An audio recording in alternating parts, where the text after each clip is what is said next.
ഇങ്ങനെ ഈ കലാകാരന്മാർ, അത് പ്രത്യേകിച്ച് ഈ റൈറ്റർ, മ്യൂസിക് കമ്പോസർ ഒക്കെ, എപ്പോഴും നിങ്ങൾ എവിടെയാണെങ്കിലും നിങ്ങൾ എന്തിൽ എൻഗേജിങ് ആണെങ്കിലും നിങ്ങളുടെ മൈൻഡ് വേറെ എവിടെയെങ്കിലും ആയിരിക്കും.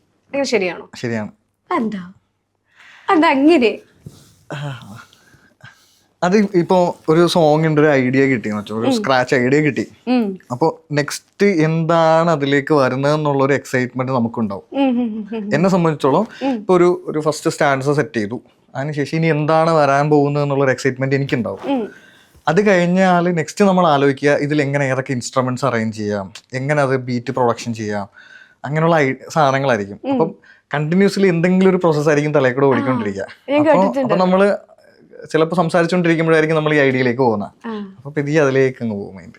ഓക്കെ. അപ്പൊ നമ്മൾ ഈ സിനിമ കാണുമ്പോഴും ഒക്കെ നിങ്ങൾ വേറൊരു ലോകത്ത് ബിസിയാ. ശരിക്കും നിങ്ങളടുത്ത് കുറെ സംസാരിച്ചുകൊണ്ടിരിക്കുന്ന ആളുകൾ ശരിക്കും പൊട്ടന്മാരാ.